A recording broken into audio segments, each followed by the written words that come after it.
Good afternoon to all of you. एक बार फिर से आप सभी का मेरे यूट्यूब चैनल पर स्वागत है। जिस तरीके से आप सभी को पता है कि हम Plassey to partition by Shekhar Bandyopadhyay की जो बुक है उसकी सीरीज कंटिन्यू कर रहे हैं। आज जो हम कंटिन्यू करने वाले हैं वो chapter number 3 early Indian responses reform and rebellion. Hindi में बात करें तो अध्याय 3 आरंभिक भारतीय प्रत्युत्तर सुधार और विद्रोह। ठीक है।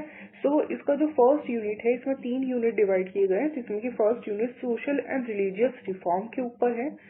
तो यहाँ पर 2 पार्ट्स में इस यूनिट को डिवाइड किया गया है। अगर बेसिकली देखा जाए, फर्स्टली पहले एजुकेशन की बात की गई है कि जो रिफॉर्म्स हो रहे थे, सोशल एंड रिलीजियस रिफॉर्म्स हो रहे थे, उसका बैकग्राउंड क्या था, उस बैकग्राउंड में किस तरीके से जो ब्रिटिशर्स थे क्या वो स्टार्टिंग से ही जो रिफॉर्म्स थे उन्हें सपोर्ट कर रहे थे, या फिर एजुकेशन है उसे सपोर्ट कर रहे थे और हस्तक्षेप या इंटरफेयर सोसाइटी में कर रहे थे या नहीं कर रहे थे। तो ये पूरा बैकग्राउंड कि किस तरीके से एजुकेशन जो है बिल्ड हो रही थी, आगे बढ़ रही थी, ये बैकग्राउंड दिया गया है। और उसके बैकग्राउंड के बाद मतलब कि एजुकेशन के इम्पैक्ट के बाद किस तरीके से reforms, social and religious reform हो रहे थे, वो सेकेंड पार्ट में आगे पूरे तरीके से बताया गया है। तो आज हम सोशल एंड रिलीजियस रिफॉर्म्स में बैकग्राउंड को अच्छी तरीके से डिटेलिंग में पढ़ने की कोशिश करेंगे। कि मैंने पहले ही यूनिट्स में ये आपको बहुत सारे जो वर्डिंग्स है, ओरिएंटलिज्म क्या है, यूटिलिटेरियनिज्म क्या है यानी कि प्राच्यवाद क्या है, उपयोगितावाद क्या है, इंजीलवाद, मुक्त व्यापार, फ्री ट्रेड, ये सारे वर्डिंग्स अच्छी तरीके से आपको डिटेलिंग में पढ़ा चुकी हूँ। तो मैं कम से कम ये तो आप लोगों से एक्सपेक्ट करती हूँ कि आपको इन वर्डिंग्स का जो मीनिंग है, या फिर अगर वो आपकी जो बुक है उसमें आते हैं तो आपको वो कॉन्सेप्ट क्लियर हो।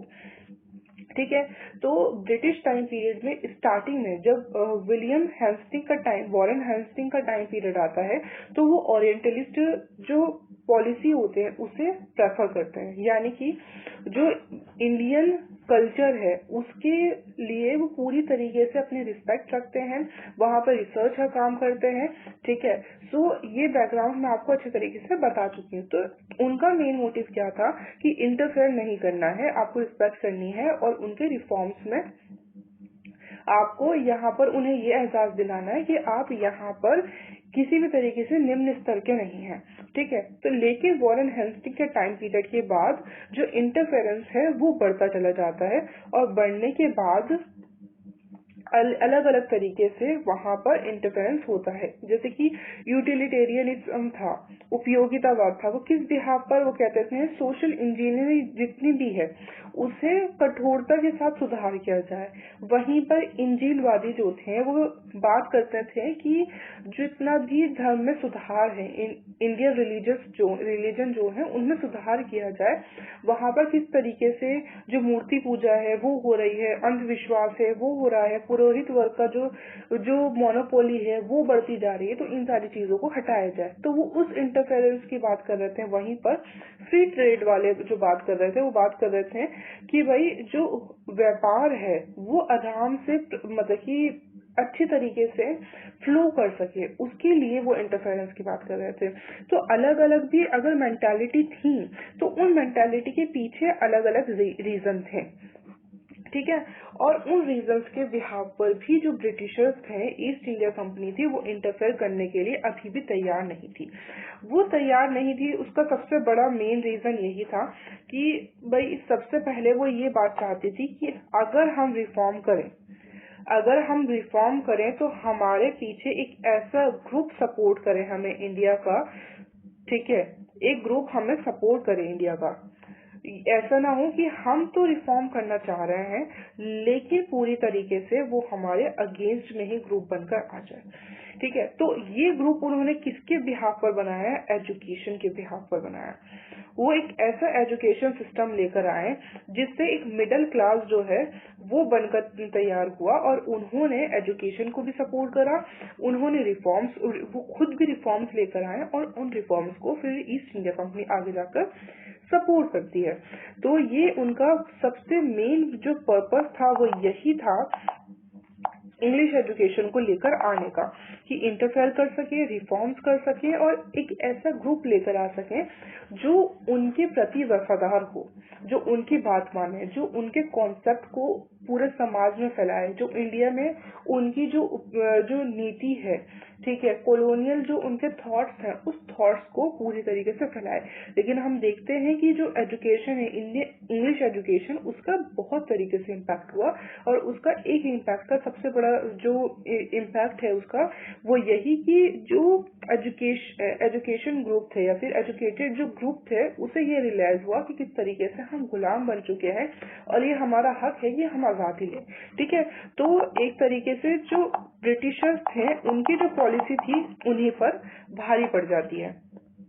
तो अब देखते हैं कि किस तरीके से जो एजुकेशन है, ये तो बैकग्राउंड हुआ कि क्यों एजुकेशन लेकर आना चाहते थे, किस तरीके से आई एजुकेशन। अब बात करते हैं उसका डेवलपमेंट कैसे हुआ। कि जो इंग्लिश एजुकेशन थी वो इंट्रोड्यूस हुई 18th सेंचुरी में चैरिटी स्कूल के द्वारा। ठीक है, चैरिटी स्कूल जो है वो इसे सपोर्ट कर रहा था, यहीं से जो एजुकेशन है वो आई। कहाँ कहाँ पर थे? कलकत्ता, मद्रास और बॉम्बई थे। और यहाँ पर ये किसके लिए बनाए गए थे? बेसिकली सीधा सीधा इंडियंस के लिए नहीं बनाए गए थे, एक तो यूरोपियंस के लिए और एंग्लो इंडियंस जो चिल्ड्रन थे, मतलब कि अगर इंडियंस और यूरोपियन में शादी हो गई और उनके जो बच्चे अगर होते हैं तो उन्हें एंग्लो इंडियन बोले जाते हैं, तो एंग्लो इंडियंस के लिए एजुकेशन बनाई गई थी। तो यहाँ पर चैरिटी स्कूल 18th सेंचुरी में। फिर चार्ल्स ग्रांट किस तरीके से जो बात करते हैं, और चार्ल्स ग्रांट कौन है? चार्ल्स ग्रांट है father of modern education in India. ठीक है, चार्ल्स ग्रांट को एजुकेशन का पिता भी, मॉडर्न एजुकेशन का पिता भी कहा जाता है। वो फर्स्ट पर्सन होते हैं जो सपोर्ट करते हैं इंग्लिश लैंग्वेज को फॉर एजुकेशन। वो बात करते हैं कि एजुकेशन के लिए अगर हमें कोई भाषा इस्तेमाल करनी चाहिए तो वो अंग्रेजी भाषा ही होनी चाहिए। फिर आगे जाकर श्री रामपुर जो कि डेनिश सेटलमेंट का पार्ट था, उसमें डॉक्टर विलियम कैरे, वार्ड जोशुआ, ठीक है ना, ये जो होते हैं मार्शमैन जो होते हैं वो सपोर्ट करते, मतलब कि एजुकेशन सिस्टम को लेकर आते हैं उस एरिया में। और वो किस चीज पर बात कर रहे होते हैं, मतलब किस चीज पर काम कर रहे होते हैं? दो इम्पोर्टेंट चीजों पर, कि एक तो ट्रांसलेशन कर रहे होते हैं वो बाइबल का लोकल लैंग्वेज में, और दूसरा वो स्कूल चला रहे होते हैं गर्ल्स और बॉयज दोनों के लिए। ठीक है, फिर 1813 का जो चार्टर एक्ट आता है वो अलाउ करता है मिशनरीज को, मतलब यहाँ तक जो था वो अभी तक मिशनरीज इंडिया में आने अलाउ नहीं थे। जो भी काम चल रहा था वो बहुत छोटे पैमाने पर चल रहा था और छुपकर चल रहा था, मतलब कि ब्रिटिशर्स या ईस्ट इंडिया कंपनी उन्हें तब तक कोई इंटरफेयर नहीं करती थी तब तक जब तक कि जो इंडियन के रिलीजन है अगर वो उनकी भावनाओं को ठेस ना पहुंचाए तो वो अपना काम कर सकते थे। ठीक है, तो 1813 का जब चार्टर एक्ट आता है और मिशनरीज अलाउ हो जाते हैं, और वहीं पर 1 लाख रुपए जो दिए जाते हैं वो किस लिए दिए जाते हैं? एजुकेशन के लिए 1 लाख रुपए दिए जाते हैं कि आप अपना जो लिटरेचर है उसे पढ़िए, उसे फिर से जिंदा कीजिए, और प्रमोट किसके लिए प्रमोट करने के लिए? साइंस और नॉलेज को प्रमोट करने के लिए ये अमाउंट दिया जाता है। ये अमाउंट उस टाइम का बहुत बड़ा इम्पोर्टेंट अमाउंट कहा जा सकता है, क्योंकि एजुकेशन के लिए अभी तक अमाउंट देना या पैसे देना इंग्लैंड में भी कोई कल्चर नहीं था। तो इसे इंडिया में इंट्रोड्यूस किया गया उस टाइम पीरियड में, जो कि एक बहुत बड़ी बात थी। और यहाँ से जो एजुकेशन के लिए, इंग्लिश एजुकेशन के लिए नींव डलना शुरू हुई। ठीक है, क्योंकि मिशनरी अभी तक जो बैकग्राउंड में काम कर रहे थे वो अब मेन सोसाइटी में या फिर मेन लाइन में आकर काम करना शुरू कर सकते हैं। अब आगे 1830 का चार्टर एक्ट आ गया, वहीं पर general committee of public instruction आई, जो कि किसके अंडर में थी? ओरिएंटलिस्ट प्रोग्राम के अंडर में थी। कि अभी तक भी ओरिएंटलिस्ट जो विचारधारा थी, प्राच्यवादी जो विचारधारा थी, वो अभी तक डोमिनेट कर रही थी। और उसी के यहाँ पर क्या होता है, संस्कृत कॉलेज बनता है कलकत्ता में, और 2 और कॉलेजेस बनते हैं, कहाँ पर? आगरा और दिल्ली में। संस्कृत कॉलेज वही होता है जिसे जो राजा राम मोहन राय हैं वो उसके अगेंस्ट होते हैं, क्योंकि राजा राम मोहन राय उस इंडियन ग्रुप से होते हैं जो बात करते हैं कि अगर जो शिक्षा का या फिर एजुकेशन का सही जो सोर्स है वो इंग्लिश एजुकेशन ही है, तो इंग्लिश एजुकेशन को वो प्रमोट करने के लिए, उसे आगे बढ़ाने के लिए बहुत ज्यादा जोर देते हैं। इसी वजह से जो उस संस्कृत जो कॉलेज है उसका विरोध करते हैं। वहीं डेविड हेयर जो होते हैं वो शुरू करते हैं, अभी तक जो यहाँ पर था, ओपन करते हैं स्कूल्स को, मतलब कि इसको बहुत इंडिया के बहुत सारे पार्ट्स में स्कूल्स को स्टार्ट करते हैं, और यहाँ पर जो लैंग्वेज होती है वो इंग्लिश मीडियम होती है, जिसमें कि कलकत्ता स्कूल बुक सोसाइटी आती है। मतलब कि 2 सोसाइटी स्टैब्लिश की जाती है यहाँ पर, कलकत्ता स्कूल बुक सोसाइटी और कलकत्ता स्कूल सोसाइटी 1819, जो कि प्रमोट करती है vernacular school for elementary education. मतलब कि स्टार्टिंग की जो एजुकेशन है या फिर है ना देहातों में जो एजुकेशन है वो आप किस लैंग्वेज में दीजिए, जो उनकी अपनी लैंग्वेज है उस लैंग्वेज में आप उन्हें एजुकेट कीजिए, और जब वो आगे बढ़ते हैं, आगे चले जाते हैं, तो उसका माध्यम आप अंग्रेजी कर सकते हैं, लेकिन स्टार्टिंग में आप वर्नाकुलर लैंग्वेज ही यहाँ पर रखिए। फिर विलियम बेंटिक जब यहाँ पर इनके लिए बहुत, मतलब इंग्लिश सपोर्ट, जो इंग्लिश एजुकेशन को जो सपोर्ट कर रहे थे, उनके लिए बहुत इम्पोर्टेंट जो ट्रांसफॉर्मेशन है या फिर इम्पोर्टेंट सपोर्ट आ जाता है जब विलियम बेंटिक जो है वो गवर्नर जनरल बनकर 1828 में आते हैं। तो और वो मैकॉली को अपॉइंट करते हैं एज अ लॉ मेंबर 1822 को। आप सभी को पता है, मैं लास्ट लेक्चर्स में बता चुकी थी कि उनकी जो विचारधारा थी वो यूटिलिटेरियनिस्ट रिफॉर्मिस्ट थे वो, जिसकी वजह से उन्होंने इंग्लिश एजुकेशन को भी सपोर्ट करा।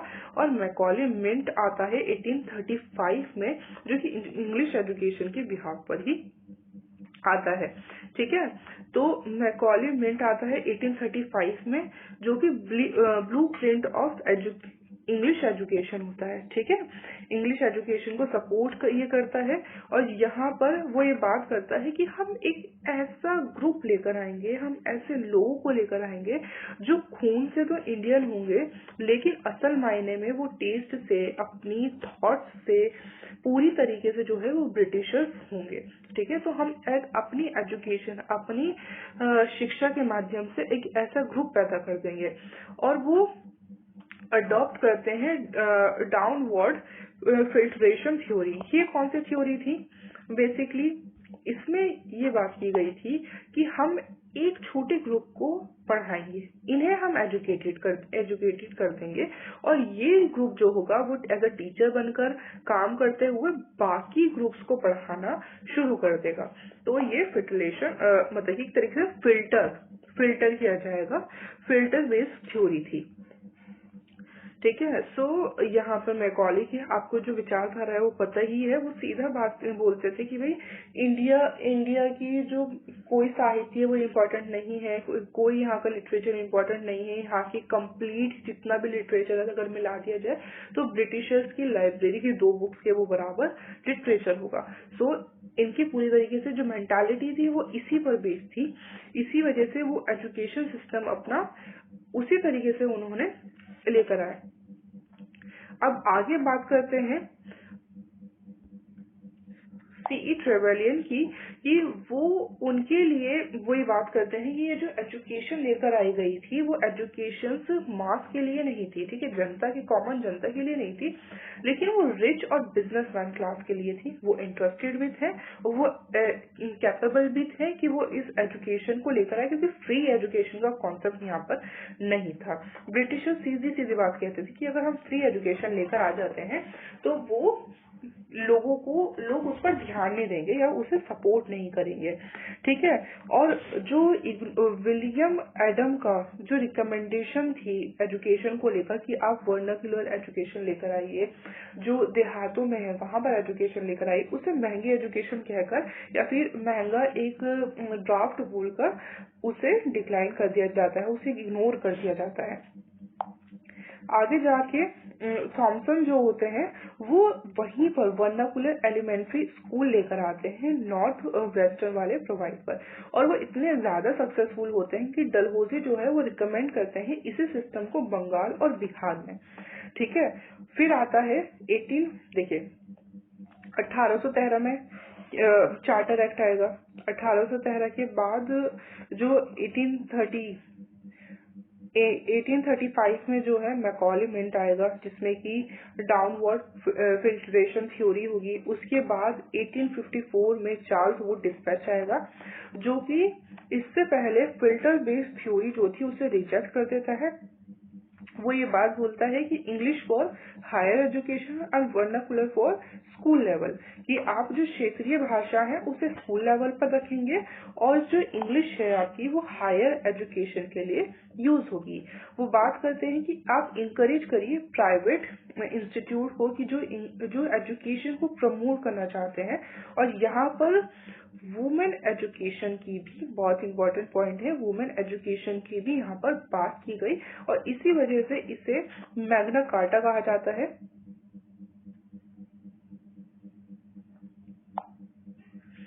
इसी वजह से जो इसे मैग्ना कार्टा कहा जाता है इंग्लिश एजुकेशन इन इंडिया में। ठीक है, Magna carta of English education in India. इसी के बाद 1855 में डिपार्टमेंट ऑफ एजुकेशन बनता है और कलकत्ता, बॉम्बे और मद्रास में यूनिवर्सिटीज एस्टेब्लिश होती हैं। मतलब कि ब्रिटिश पूरे थॉट से या फिर ब्रिटिश मॉडल के बिहार पर यहाँ पे कलकत्ता, बॉम्बे, मद्रास में 1857 में यूनिवर्सिटीज बन जाती हैं। 1853 में स्टैनली जो डिस्पैच है वो आता है। ठीक है, उसमें वो बात बोलते हैं कि जो टीचर ट्रेनिंग है उस पर बहुत हमें बहुत यहाँ पर जोर देना चाहिए, और यहाँ पर जोर देना चाहिए। लेकिन यहाँ पर जो मतलब कि जो देसी जो विकास था एजुकेशन का, ठीक है ना, जो गांवों में शिक्षा चल रही थी, एक तरीके से देसी प्राथमिक शिक्षा जो चल रही थी उसे बहुत ज्यादा हानि इस डिस्पैच के माध्यम से मिलती है। फिर 1882 में इंडियन एजुकेशन कमीशन आता है, बहुत इंपॉर्टेंट है अगर आप यूजीसी नेट की प्रिपरेशन कर रहे हैं तो यहाँ पर ये पेपर 2 और पेपर 1 दोनों के लिए जो पूरा चैप्टर है वो बहुत इंपॉर्टेंट है।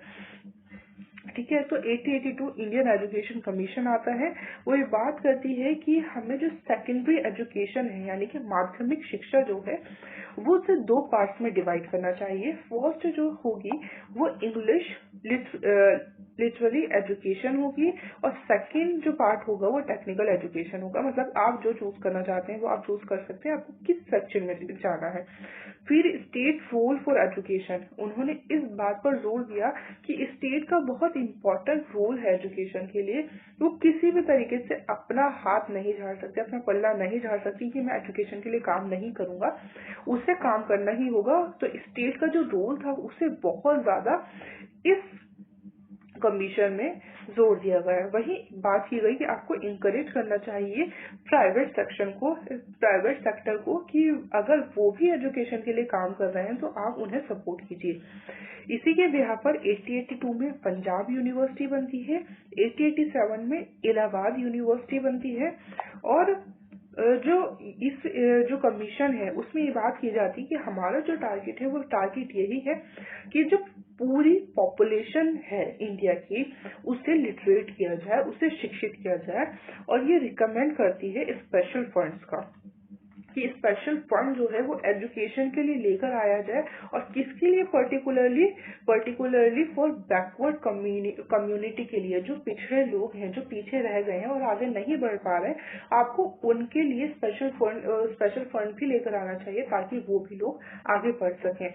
लेकिन बैकवर्ड कम्युनिटी का यहाँ पर एजुकेशन से बहुत ज्यादा नाता नहीं रहा, क्योंकि अंग्रेजों के लिए भी, ब्रिटिशर्स के लिए भी जो ब्राह्मण जो इलीट क्लास था उसे स्कूल्स में लेकर आना बहुत जरूरी था, क्योंकि उनका मेन टारगेट ही वही कम्युनिटी थी। तो अगर बैकवर्ड कम्युनिटी स्कूल्स में आ जाती, उनकी एंट्री हो जाती, तो ऑब्वियसली सीधी बात ये थी कि इलीट क्लास वहां पर नहीं आती या फिर नहीं आ पाती। इस वजह से ऐसी बात कहने वाली थी, इसे प्रैक्टिकली मतलब प्रैक्टिकल तौर पर नहीं लेकर आया गया, सिर्फ और सिर्फ कागजी बातें बनकर रह गई। ठीक है, तो ये एजुकेशन का पूरा डेवलपमेंट है कि 1813 में चार्टर एक्ट आता है, फिर उसके बाद 1835 में किस तरीके से मैकॉले मिंट आता है, फिर 1854 में जो चार्ल्स वुड डिस्पैच आता है, 1882 में इंडियन एजुकेशन कमीशन आता है। इसके बाद भी थोड़ा डेवलपमेंट है एजुकेशन पर, वो हम आगे कंटिन्यू करेंगे नेक्स्ट, मतलब कि उसका 4th चैप्टर में, 5th चैप्टर में आगे है। तो इसके आगे जो बात की गई है वो बात की गई है रिफॉर्म्स की। ठीक है, तो रिफॉर्म्स वाला सेकंड पार्ट में डिस्कशन किया जाएगा, क्योंकि बहुत डिटेलिंग है और काफी चीजें हैं उसमें, तो एक पार्ट में उसे मर्ज करना ज्यादा बेनिफिशियल नहीं रहेगा। तो थैंक यू सो मच, इसी तरीके से मेरे वीडियोस से जुड़े रहें और कमेंट सेक्शन में जरूर बताइएगा कि आपके लिए ये वीडियोस बेनिफिशियल है या नहीं है, कि मुझे ये सीरीज कंटिन्यू करनी चाहिए या नहीं करनी चाहिए। धन्यवाद, आपका दिन शुभ हो।